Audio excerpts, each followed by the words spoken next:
Okay,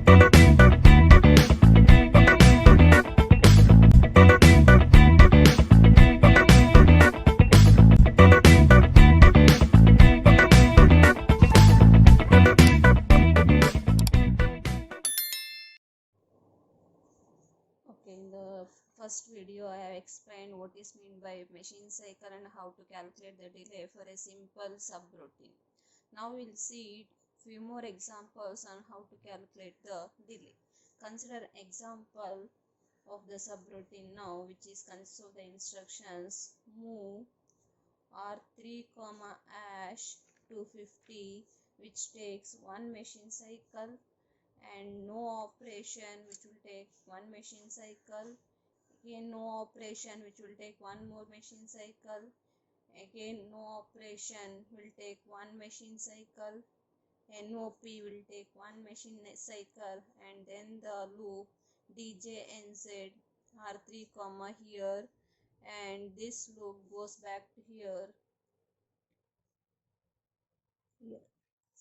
So now for this example, we'll see how to calculate the delay, and the system is the frequency of the crystal oscillator used in this system. We'll assume that 11.0592 megahertz, and for this given frequency, the time required to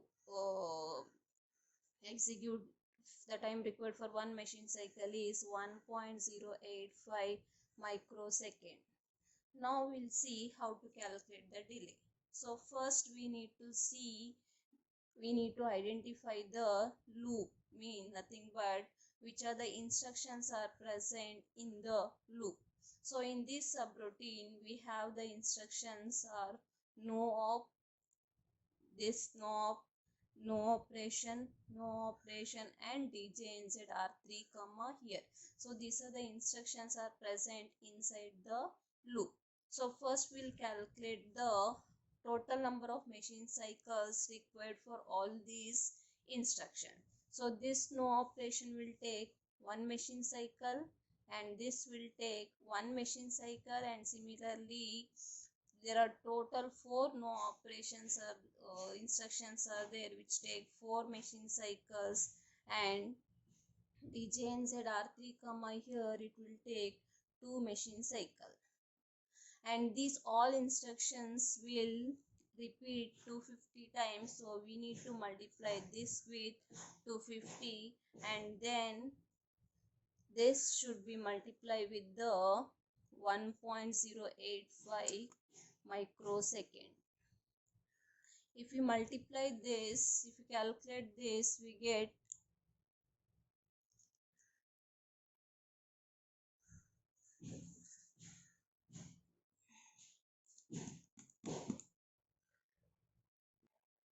so if we calculate this, we get 1627.5 microsecond time required to execute these loop instructions. So here note that we have not considered the instructions which are outside the loop. The instructions which are outside the loop are move R3 comma ash 250 and then return instruction. So if we consider that, we get move R3 comma ash 50 will take one machine cycle, and the return instruction will take two machine cycle, and that is again multiply with 0.85 microsecond. So and this we get 1630.755 microsecond. So here if we see these two values, the instruction which are present in the loop, we have 1627.5 microsecond, and including the instructions outside the loop we get 1630.755 microsecond. There is no much difference, and the time which we calculate in the subroutine, just it is a approximate value. So in the next examples we will calculate the delay only for the loop instructions for the simplicity. Next example will consider move R2 comma ash 19, which will take one machine cycle, move R3 comma ash 255, which will take 1 machine cycle, and DJNZ R3 comma again, which will take 2 machine cycles, DJNZ R2 comma here, which will take 2 machine cycle, and the return, which will take 2 machine cycle. So this here will start from, goes back to this instruction, and again will go back to this instruction. So for this example, we'll consider the 1 machine cycle period is 0.546 microsecond. So now first here we can see that in this example we have a nested loop. The one loop is from again to again, and the other loop is from here to here. So in this type of the example, if we need to calculate the time delay, we need to start from the inner loop. So the inner loop in this example is DJNZ R3 comma again, means in the loop we have only one instruction which will take 2 machine cycles, and this instruction will be repeated for 255 times. So 2 machine cycle are multiplied by 255 times, and then we come to the outer loop, which is DJNZ R2 comma here, and this loop will repeat here. So in this now, the machine cycle, the time required for the DJNZ R3 comma again is already calculated. So we need to consider DJNZ R2 comma here and move R3 comma 255. So move R3 comma 255 will take 1 machine cycle, and DJNZ R2 comma here, which will take 2 machine cycle, and that should be and these 3 instructions will be repeated for 19 times. So if we calculate this one, multiply by 19 times, and with the 1 machine cycle period, that is 0.546 microsecond. So if we multiply this, we get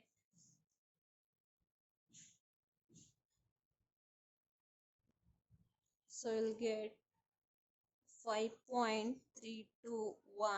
millisecond. Please note that in this delay calculation, we have neglected return the instruction which are outside the loop are written, and the move R2 comma ash 19, but it won't be much difference.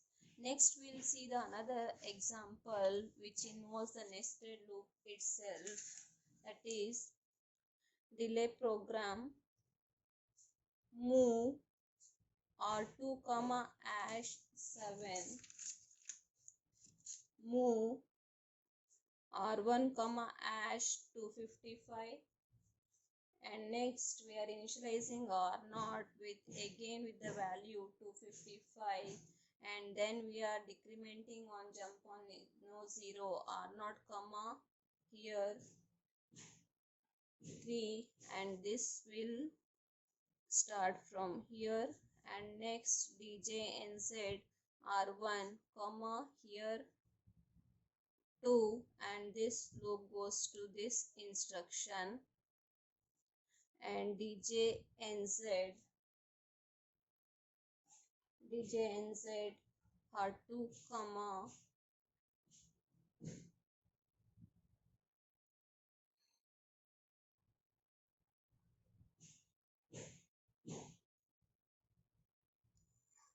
here 1 1. So the first instruction will take 1 machine cycle, and the second instruction takes 1 machine cycle, and third instruction will take 1 machine cycle, and DJNZ R0 will take 2 machine cycle, DJNZ R1 will take 2 machine cycle, and this will take 2 machine cycle, and return will take 2 machine cycle. And we'll consider the frequency, the 1 machine cycle period is 1.0 one point, sorry, for this example we'll consider the different crystal oscillator that connected to the 8051, that is 22 megahertz crystal oscillator. So for the, if the 22 megahertz crystal oscillator is connected, then the time period for one machine cycle we get is 0.546 millisecond.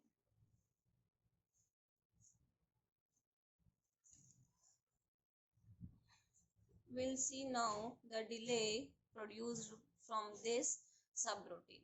So here we have two loops. The one loop start from here to here, another loop is we are having here to 2 and here 2, and the third loop we are having here 1 and the here 1. So to calculate the delay here, we can follow the method which we discussed in the earlier example, or we have one more method that is very simple. Just we need to start from the first instruction and we need to see the contents of the registers.